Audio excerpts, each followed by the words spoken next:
breaking news, the Trump administration making it official. The $400 million 747 from Qatar has now been accepted. The president plans to use it as Air Force One. Also breaking at this hour, the storms and now this nor'easter set to hit Washington, D.C., New York City, right up to Boston. First tonight, the Pentagon accepting Qatar's controversial gift, that $400 million luxury jet the president plans to use as Air Force One. American taxpayers will pay for the makeover to secure the jet. President Trump rejecting criticism tonight from both parties, and the Democratic leader late today who said this gift screams national security risk.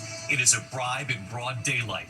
Also tonight, the confrontation in the Oval Office. President Trump ambushing the president of South Africa, who denied the unsubstantiated claims of a white genocide. The president of South Africa saying, "I'm sorry, I don't have a plane to give you." Tonight, the storms hitting the Northeast, gusting winds, heavy rain, and then this nor'easter building right behind it. D.C. up through New York City to Boston, bracing for these storms, just as millions travel for the holiday. Lee Goldberg has the forecast. Tonight, 2 women now under arrest, accused of helping those fugitives who escaped in that massive jailbreak. What police say the women did to help them avoid capture. Tonight, President Trump and House Speaker Mike Johnson mounting a pressure campaign to try to get the president's massive tax cut and spending bill passed. Some Republican holdouts are concerned over projections that President Trump's bill could add trillions to the deficit over the next decade. The disturbing images here tonight, authorities seizing more than 300 animals from a safari park right here in the U.S. The truck smashing into a home in the Northeast, the driver apparently suffering a medical emergency. The measles scare following a major sold-out concert outside New York City, what authorities are now saying tonight. The real estate battle over Pope Leo's childhood home outside Chicago tonight. Will it be safe for people to visit, or will it go to the highest bidder? Tonight, the decision is in on the future of the Tush Push, and Deborah Roberts is here with the school children, getting the chance to star in a Disney musical. From ABC News World Headquarters in New York, this is World News Tonight with David Muir. Good evening. It is great to have you with us here on a very busy Wednesday night. We begin tonight with the Pentagon officially accepting that controversial gift, the $400 million jet from Qatar that President Trump plans to use as Air Force One. The president tonight rejecting criticism from both Democrats and Republicans. The luxury jet called the Flying Palace, the White House says it will serve as Air Force One carrying the president. But first, American taxpayers will pay for the major security overhaul of that jet. And late today, amid the news that this $400 million jet has now been accepted, the Democratic leader who called this a bribe in broad daylight that screams national security risk. And many asking, why does the United States need to turn to a foreign country for Air Force One? Jonathan Carl leading us off tonight. Tonight, the Trump administration is making it official, announcing they will accept that lavish gift from the government of Qatar, a $400 million luxury jet that's been called a Flying Palace. They're giving the United States Air Force a jet, okay?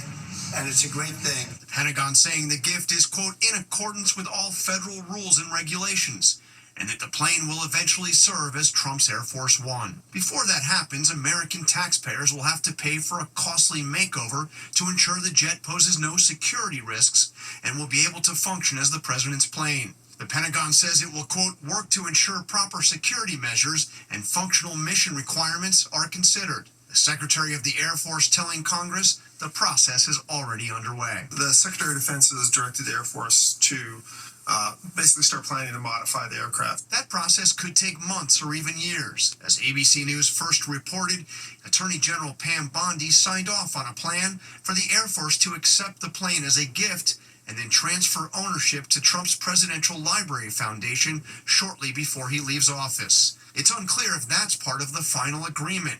The Pentagon referred questions to the Air Force, the Air Force saying, quote, details related to the contract are classified. The president was in Qatar just last week, where he heaped praise on its leader. This is an outstanding man.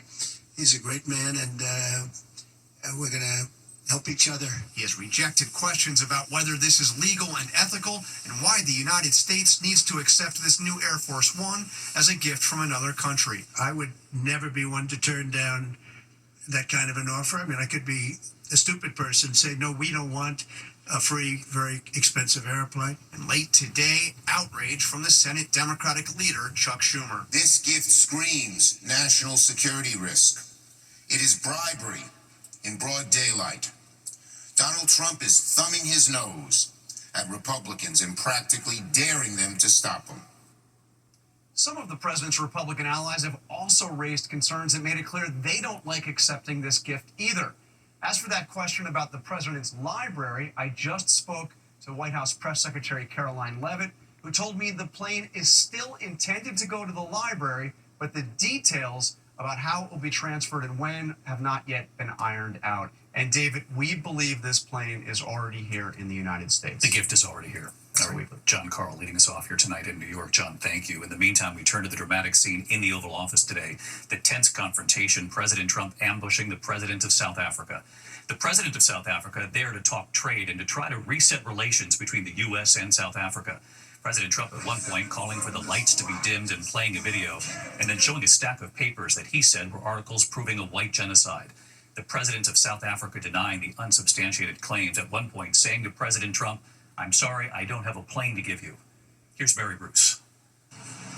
Tonight, an extraordinary scene in the Oval Office. President Trump ambushing the president of South Africa with false claims the nation is engaged in genocide against white farmers. President Cyril Ramaphosa said he came to the White House to discuss trade. We are essentially here to reset the relationship between the United States and South Africa. But Trump had other ideas. A lot of people are very concerned with regard to South Africa, and that's really the purpose of the meeting. The president insists white South African farmers are being persecuted and murdered on a mass scale. Unproven claims that have been amplified by Elon Musk, a native of South Africa. Though Trump's administration has banned all refugees, they are now making an exception for one group, white South Africans. A plane load arriving in the U.S. just last week. We have had a tremendous number of people, especially since they've seen this. Generally, they're white farmers, and they're fleeing South Africa. Reporters asking Trump what it will take to convince him there is no genocide. The South African president jumping in. What will it take for you to be convinced that there's no white genocide in South Africa? Well, I can answer that for the president. It will take President Trump listening to the voices of South Africans, some of whom are his good friends. Excuse me, turn the lights down. Turn the lights down. But Trump, with the cameras rolling, dimming the lights to present what he claims is evidence. Showing clips of extremists calling for violence, then leafing through articles he says prove it's happening. Death.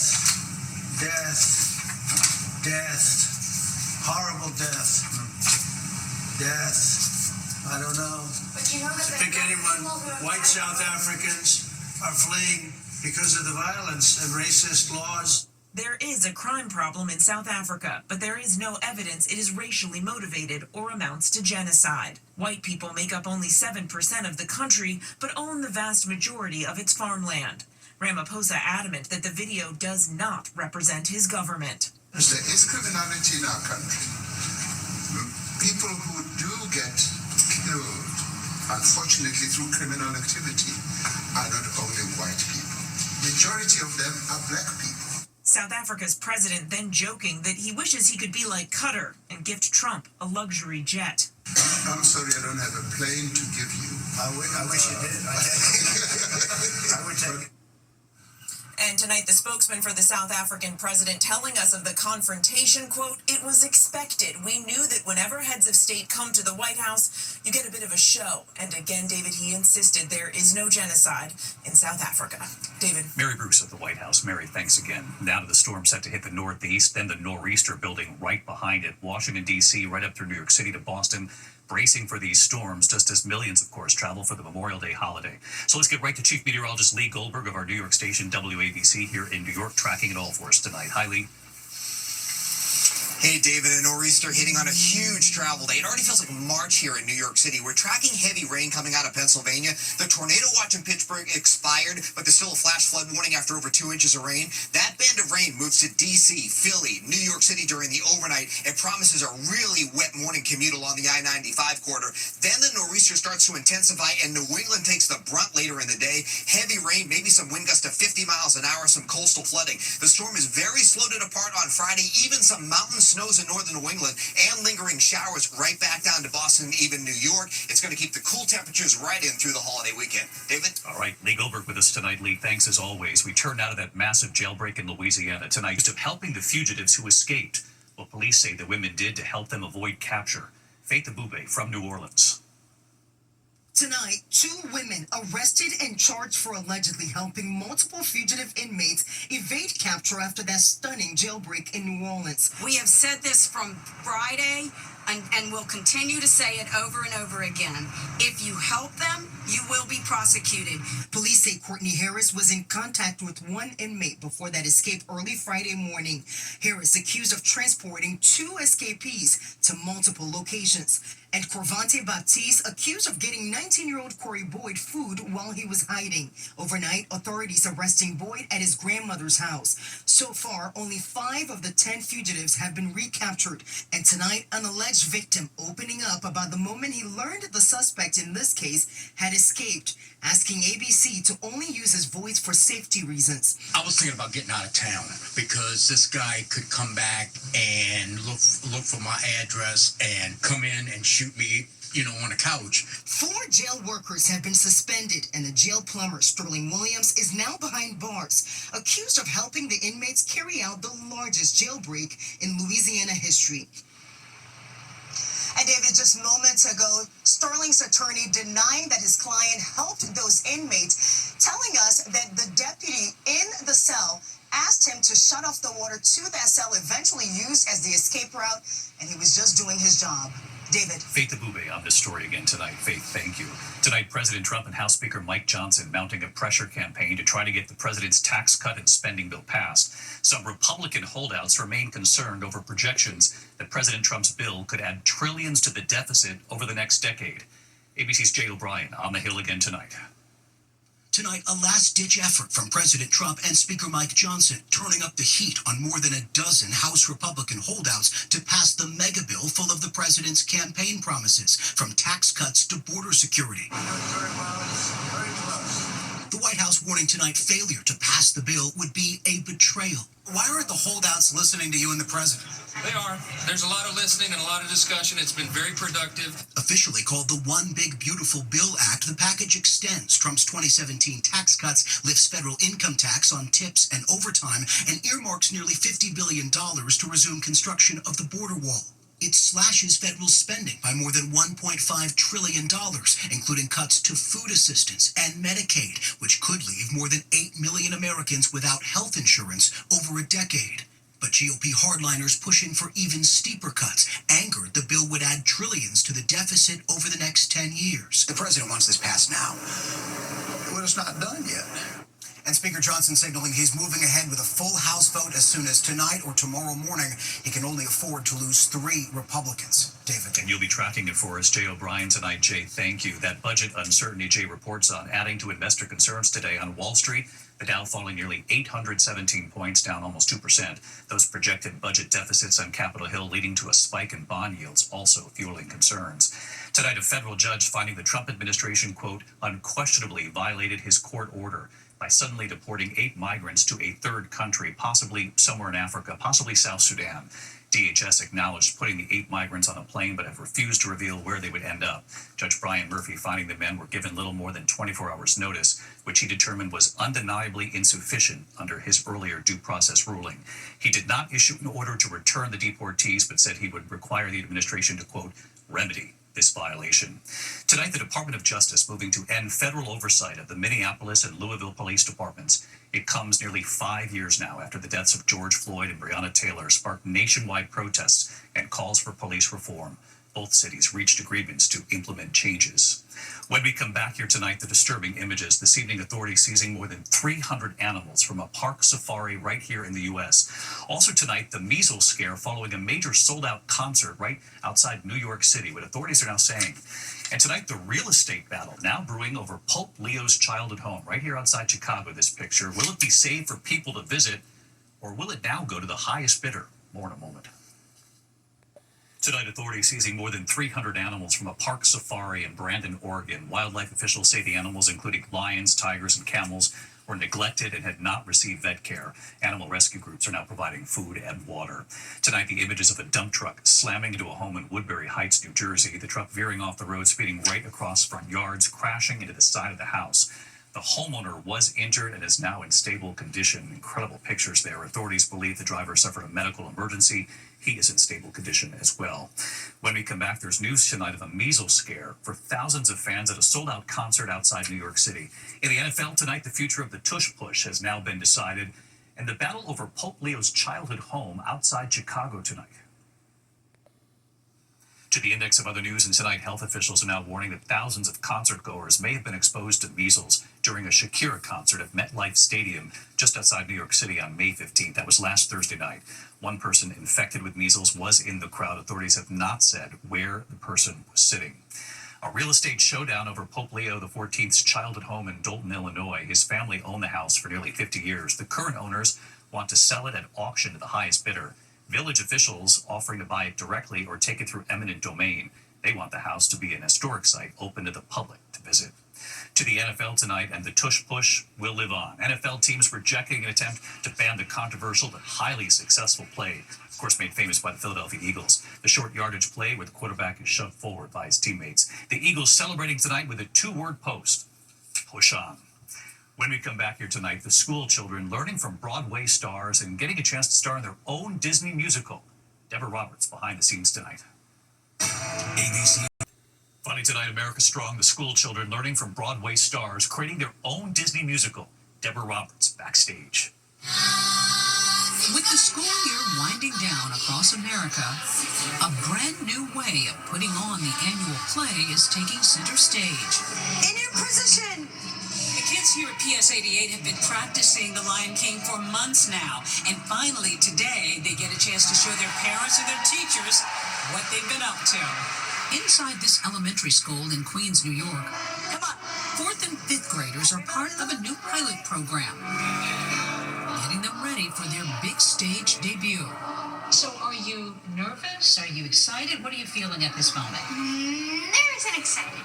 Nervous and excited. Yeah, I agree. My name is Dimitri. My role is Rafiki. My name is Gabriella. My role is Pumbaa. My name is Byron. My character is Old Simba.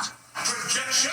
It's a program called Stage Connect within Disney Musicals in Schools, Disney's ABC's parent company. There's something transformational about theater. It gives them permission to find their own voice. They learn the importance of dedication and showing up. Let's try that again. It's a new, free online toolkit teaching schools how to put on shows. That was excellent. Anyone with an internet connection can now learn how to put on a Disney show. And these are going to be shows that these kids know. The Lion King. Yeah. Teaching, directing, Step, cross, back, and choreography, set, costume, and prop design. All from the actual Broadway pros. These are hosted by L. Stephen Taylor from The Lion King. The actual Lion King performers. He plays Mufasa. Welcome to the Disney Musicals in Schools Stage Connect platform. Special education teacher Carol Bauer is the director. To be able to have this Disney Connect where they teach you and show you how to do a production. Yeah, it's priceless, priceless. What kinds of changes have you seen in them? I just see the confidence level explodes. Their language explodes. So it goes beyond just the stage. You take it away. You take it with you. It's forever. With minutes to go until rehearsal, the actors are ready and grateful. Why is this important? Well, you make friends along the way. Confident. Made me like theater way more than I did before. So you're learning things about yourself. Yes, very much. And with their families in their seats, it's showtime. The reviews from the audience, raves. Seeing that confidence build has been amazing. To come out of their shell, and it's such a beautiful thing to see. It really just brings the whole school together.